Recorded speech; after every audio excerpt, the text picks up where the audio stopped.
Bismillahirrahmanirrahim. Assalamualaikum warahmatullahi wabarakatuh. Semoga kita semua dalam keadaan sehat walafiat serta sukses selalu. Baiklah, saat ini kita akan meragakan kemanfaatan bahan ajar berbasis TIK. Bahan ajar teks puisi kelas 10 semester 2 oleh Dian Ane Rosdiana SPD. Tujuan pembelajarannya, peserta didik mampu membacakan puisi dengan intonasi dan metode yang sesuai.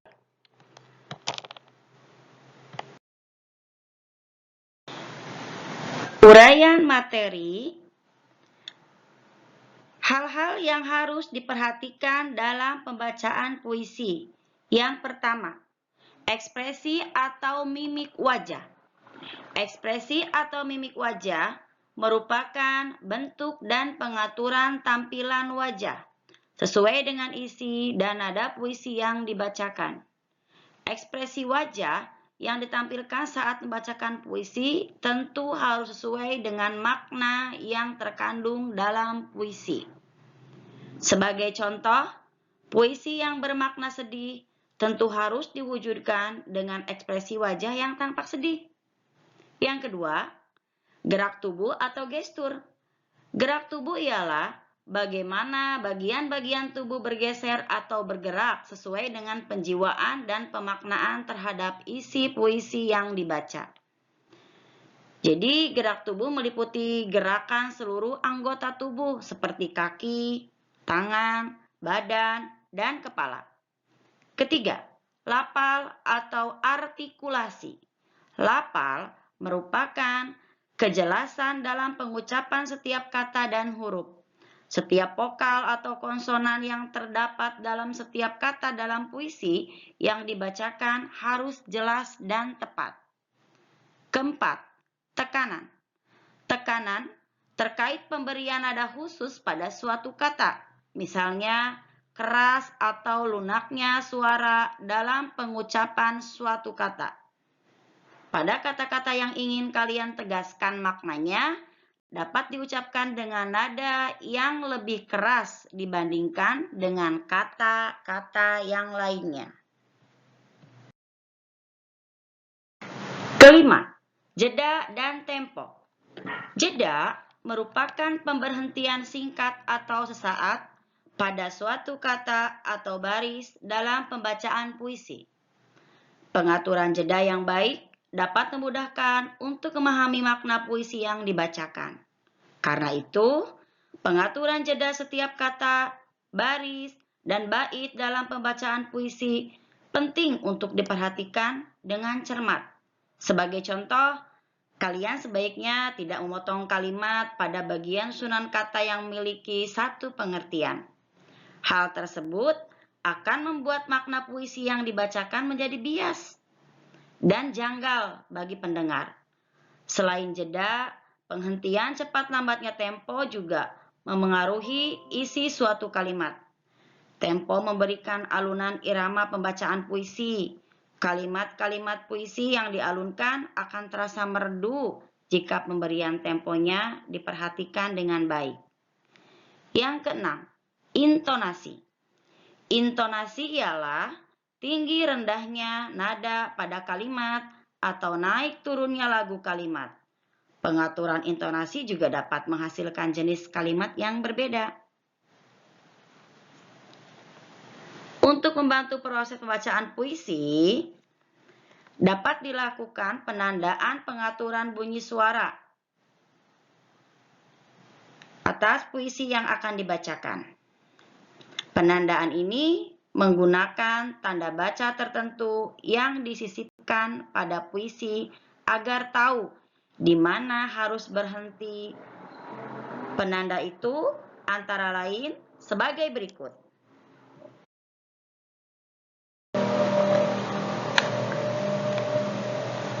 Yang pertama, tanda satu garis miring. Garis miringnya hanya satu. Kalau tandanya hanya ada satu garis miring, artinya berhenti sebentar untuk bernapas. Contohnya, Hujan tumbuh sepanjang malam. Yang kedua, tanda garis miringnya ada 2. Artinya, berhenti agak lama, berganti baris. Contohnya, hujan tumbuh sepanjang malam. Yang ketiga, tanda garis miringnya ada 3. Artinya, berhenti lama di akhir bait. Contohnya, subuh hari, kulihat bunga-bunga hujan dan daun-daun hujan berguguran di kebun hujan, bertaburan jadi sampah hujan. Keempat, tanda V terbalik. Seperti V ya, yang terbalik, tapi tandanya 1. 1 V terbalik. Suara perlahan seperti berbisik. Air mataku berkilauan. Kelima, tanda 2 V terbalik. Suara agak perlahan. Ku dengar anak-anak hujan bernyanyi. Keenam, tanda 3 V terbalik. Artinya, suara keras seperti berteriak.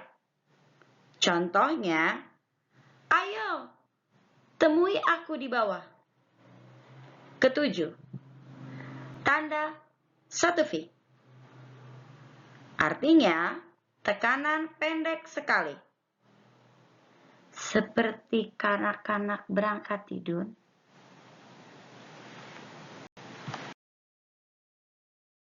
Kedelapan, tanda 2 V. Artinya, tekanan agak pendek. Contohnya, di dada lelaki tua yang gagap mengucap doa. Kesembilan, tanda 3 V. Artinya, tekanan agak panjang. Contohnya, di bawah kilauan sarung kutuliskan puisimu. Ke-10, tanda 4 V. Artinya, tekanan panjang. Contohnya, ayo, temui aku di bawah. 11, tanda kurang yang di bawah ya. Pembacaan datar biasa saja. Contohnya, dan ibu hujan menyaksikannya dari balik tirai hujan.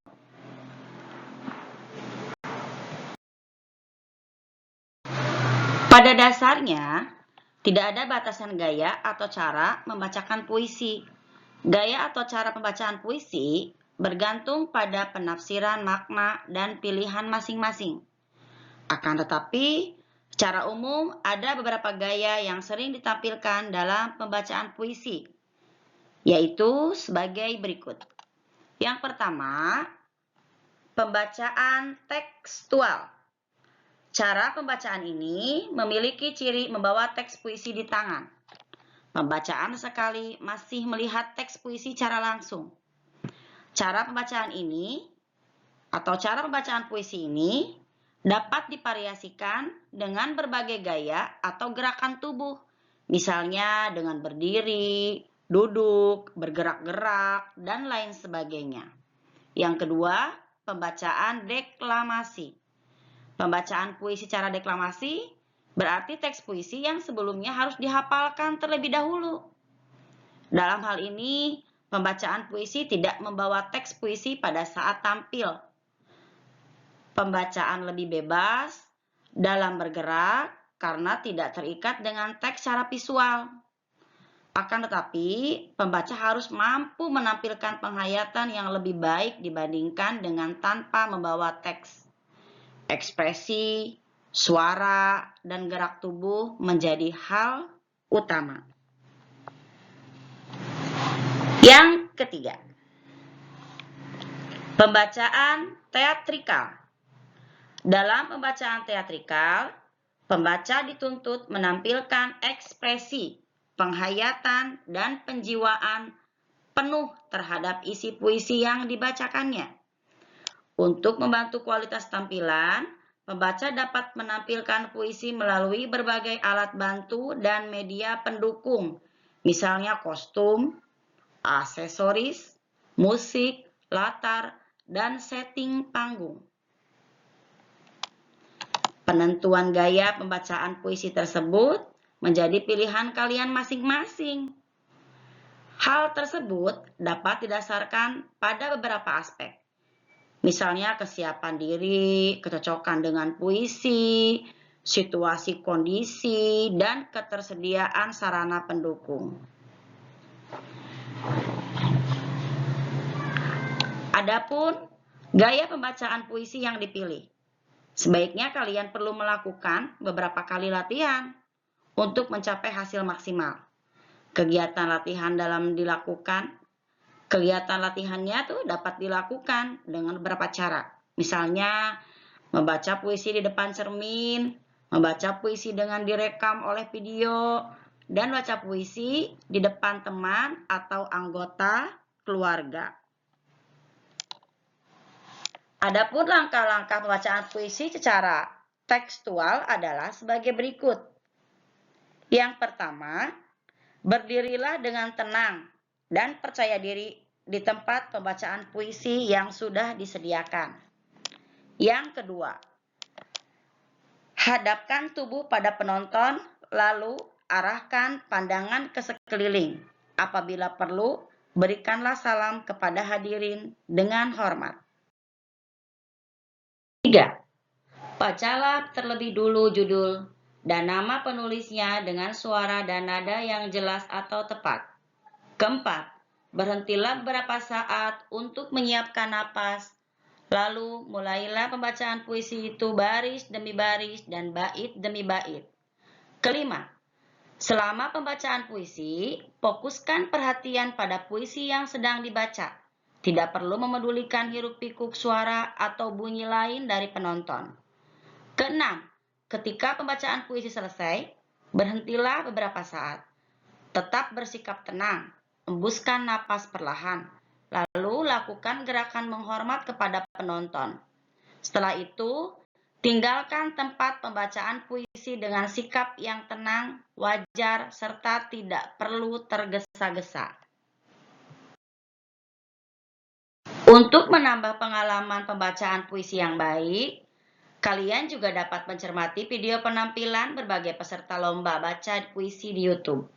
Selain itu, kalian juga dapat mencermati berbagai tips agar kalian dapat tampil secara maksimal. Cukup sampai di sini uraian materi tentang bacaan puisi. Sampai jumpa di pembahasan selanjutnya. Wassalamualaikum warahmatullahi wabarakatuh. Terima kasih.